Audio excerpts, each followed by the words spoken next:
அவங்க மகன் பரதன் ராஜாவா ஆகணும்னு விரும்பினாங்க. ராமருடைய அப்பா தசர மகாராஜா கைகேயிக்கு சில வரங்கள் கொடுத்திருந்தாரு.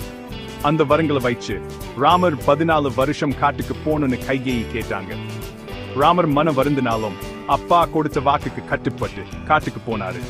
அவருடைய மனைவி சீதையும் உண்மையான தம்பி லட்சுமணனும் அவருடன் காட்டுக்கு போனாங்க. அயோத்தி மக்கள் ரொம்ப துக்கப்பட்டாங்க. அவங்க விரும்பின ராமர் காட்டுக்கு போன நம்பவே முடியல. ராமர், சீதை, லட்சுமணன் காட்டுல நிறைய ஆபத்துகள் சந்திச்சாங்க.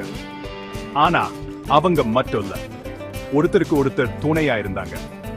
நல்லதுன்னா என்னன்னு அவங்களுக்கு தெரிஞ்சிருந்துச்சு. ராமர், சீதை, லட்சுமணன் 3 பேரும் காட்டுல அமைதியா வாழ்ந்துட்டு இருந்தாங்க. ஆனா ராவணன் ராஜா சீதையை பார்த்துக்கிட்ட என்ன வச்சிருந்தான். அவளை அவன் ராணிக்க முடிவு பண்ணிட்டான். ஒரு நாள் ராவணன் சீதையை ஏமாத்தினான். சாமியார் வேஷம் போட்டு வந்தான். சீதா அவனை நம்பிட்டாங்க. அவங்க பாதுகாப்பா இருந்த இடத்தை விட்டு வெளியே வந்தாங்க. ராவணன் அந்த சான்ஸ் வெல்ல சீதையை தூக்கிட்டு லங்காவுக்கு பந்து போயிட்டான். சீதையை காணாம போனதை பார்த்து ராமர் ரொம்ப கஷ்டப்பட்டாரு. அவளை கண்டுபிடிக்கணும் முடிவு பண்ணாரு. எப்படியாச்சும் அவளை திரும்பக்கு வரப்போறேன்னு சொன்னாரு.